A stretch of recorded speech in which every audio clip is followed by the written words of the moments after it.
তারা মর্মাহত হয়েছেন যে আসলে যা রেখে এসেছিলেন সেই রেখে আসা জিনিসটা নাই, সেই ভূমি নাই, সেই পুকুর নাই, সেই ফসলের ক্ষেত নাই। তাদের কথা হচ্ছে তারা একটা পরিচিতি চায়, আইডেন্টিটি চায়। দর্শক, আজকে আমাদের পেনুয়া নিউজের মুখোমুখি হয়েছেন ঢাকা বিশ্ববিদ্যালয়ের শান্তি ও সংঘর্ষ অধ্যয়ন বিভাগের অধ্যাপক doctor Rafiq Shahriar sir. Sir, আপনার থেকে আমরা জানতে চাইব বাংলাদেশের একটা গুরুত্বপূর্ণ অঞ্চল, বিশেষ করে কক্সবাজার সীমান্ত শহর টেকনাফ, যে নাফ নদী হয়ে 271 কিলোমিটার জুড়ে মিয়ানমার এবং বাংলাদেশের যে সীমান্ত আছে, সেখানে প্রতি মুহূর্তে দেখি বিভিন্ন ধরনের অপরাধ সংঘটিত হচ্ছে। আপনার দীর্ঘ গবেষণা আছে, আপনি একটা পিএইচডি করেছেন অস্ট্রেলিয়া একটা ইউনিভার্সিটি থেকে, 35টির অধিক আপনার প্রবন্ধ নিবন্ধ অনেক প্রকাশিত হয়েছে বিভিন্ন বিষয়ের উপর। তার মধ্যে উল্লেখযোগ্য হচ্ছে আপনি রোহিঙ্গা ক্রাইসিস নিয়ে কাজ করেছেন, বর্ডার ক্রাইসিস নিয়ে কাজ করেছেন। আমরা আজকে আপনার থেকে শুরুতে জানতে চাইব রোহিঙ্গা প্রত্যাবাসনটা কোন জায়গায় গিয়ে আটকে যাচ্ছে, আপনি কি বলে মনে করেন? আমরা সকলে জানি যে রোহিঙ্গারা তাদের নিজস্ব ভূমিতে ফিরে যেতে চায়, কারণ আমরা দীর্ঘ গবেষণা করছি রোহিঙ্গা ইস্যু নিয়ে। নিশ্চয় জানেন যে 2017 সালের পর হতে যখন একটা ম্যাস এক্সোডাস হয়, অর্থাৎ প্রায় 10 লাখ রোহিঙ্গা যখন প্রবেশ করে, তখন কিন্তু বাংলাদেশ সরকার তাদেরকে আশ্রয় দিতে চায়নি প্রথমত। তো আন্তর্জাতিক যে গোষ্ঠীগুলো আছে সেই গোষ্ঠীগুলোর চাপে বা বিভিন্ন পেশাজীবী গ্রুপ, সিভিল সোসাইটি এবং ডোনার এজেন্সি যারা আছেন, সেই সমস্ত গ্রুপগুলোর চাপেই আমাদের তৎকালীন প্রধানমন্ত্রী কিন্তু এই রোহিঙ্গাদেরকে এখানে আশ্রয় দেন। তো এই আশ্রয় দেওয়াটা কিন্তু নতুন নয়, এর আগেও রোহিঙ্গারা এসেছেন। দীর্ঘদিনের একটা পথ পরিক্রমায় কিন্তু রোহিঙ্গা সংকট আজকে এই জায়গায় এসেছে। তো সেই বিষয়গুলো কিন্তু আমাদের এখানে জানা দরকার, বোঝা দরকার যে সংকটটা কীভাবে শুরু হলো।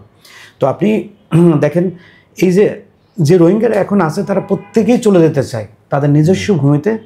আর এখানে তাদের যে রাখাইন স্টেটে তাদের যে আবাসভূমি ছিল, বাড়িঘর ছিল, পুকুর ছিল, কৃষি জমি ছিল, সেখানে তারা যেতে চায়। এবং তারা যেতে চায় এই কারণে, তাদের কথা হচ্ছে তারা একটা পরিচিতি চায়, আইডেন্টিটি চায়। কি পরিচিতি?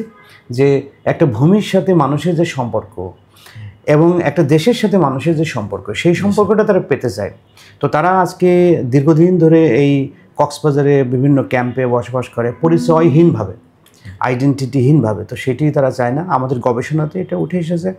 আমি নরওয়েজিয়ান ইউনিভার্সিটি বা রিসার্চ সেন্টারের সাথে দীর্ঘ 5 বছর ধরে গবেষণা করছি। ইতিমধ্যে আমার কিছু পাবলিকেশন এবং একটি বই আমাদের স্প্রিঞ্জার থেকে পাবলিশড হয়েছে। তো আমরা একেবারে রোহিঙ্গা ক্যাম্পে যে মানুষগুলো বসবাস করে, প্রান্তিক মানুষের সাথে কথা বলার সুযোগ হয়েছে।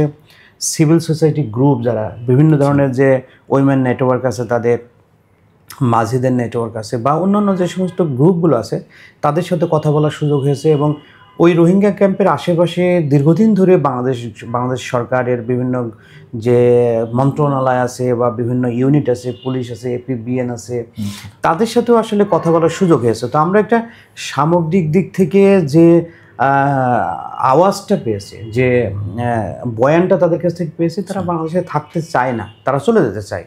কিন্তু এই অমোঘ সত্যটা বা এই যে নিয়তিটা, তারা চলে যেতে চায় কিন্তু চলে যাওয়া হচ্ছে না, এবং এর ভিতরে লুকিয়ে আছে অসংখ্য জটিল বিষয়।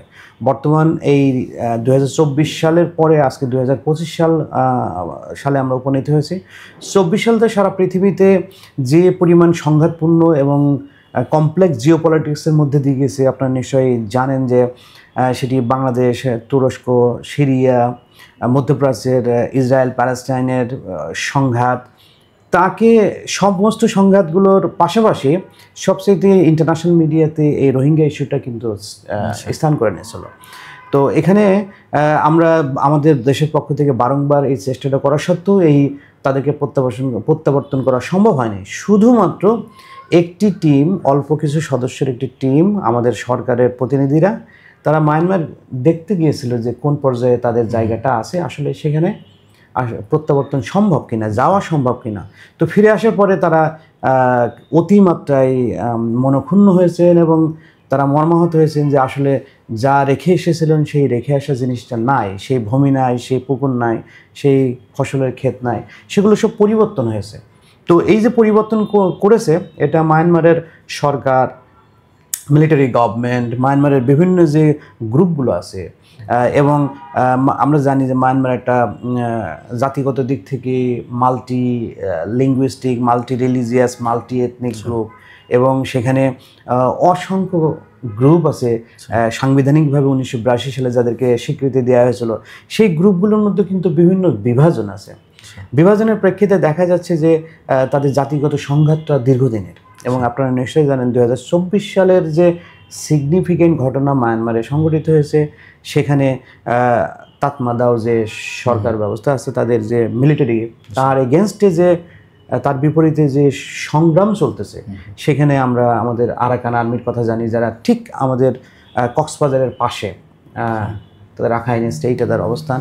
সেই আরাকান আর্মি ছাড়াও শান, কারেন, সিন, অনেক গোষ্ঠী আছে যারা সংগ্রাম করতেছে।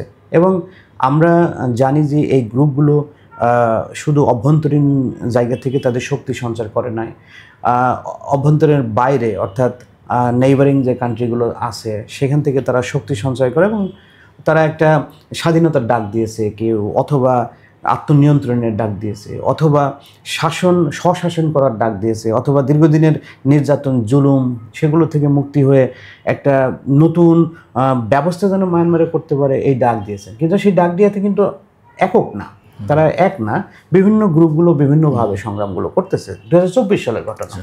তো সেই দৃষ্টিকোণ থেকে দেখেন সেটি কিন্তু আমাদের আলোচ্য বিষয়, বাট আমরা সেই জায়গায় ফোকাস করব না। শুধুমাত্র সেই জায়গায় ফোকাস করলে হবে না, কারণ সেটা মায়ানমারের অভ্যন্তরীণ বিষয়।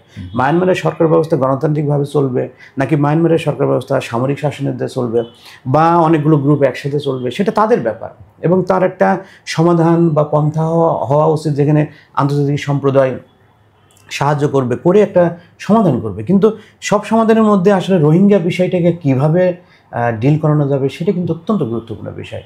তো সেই জায়গাতে দেখা গেছে যে এখনও পর্যন্ত আমি বলতে পারি যে 1%ও কোনো সফলতা নাই যে রোহিঙ্গাদের প্রত্যাবাসন করা সম্ভব হবে। কারণ কোনো জায়গাতে শুধুমাত্র এই পরাশক্তিগুলোর কাছে রিকোয়েস্ট ছাড়া, অনুনয় বিনিময় ছাড়া আমরা আসলে কিছু করতে পারিনি। সেটা চায়না বলেন, ইন্ডিয়া বলেন, আমেরিকা বলেন, বা লোকালি যে সমস্ত এম্বাসিগুলো আছে যারা এখানে কাজ করে, লাইক নরওয়েন এম্বাসি আছে, ব্রিটিশ এম্বাসি আছে, কোরিয়ান এম্বাসি আছে, এরা রোহিঙ্গা ইস্যু নিয়ে বেশ কনসার্ন। আমার অনেকের সাথে কথা বলার সুযোগ হয়েছে, মিটিং সিটিংয়ে সুযোগ হয়েছে, এবং তারা আমাকে কোনো কোনো জায়গায় ইনভাইটও করেছিল এই বিষয় সম্পর্কে আলাপ আলোচনা করার জন্য। তো তাদেরও কনসার্ন আছে, কিন্তু আমরা আসলে আগাতে পারিনি এই রোহিঙ্গা প্রত্যাবাসন।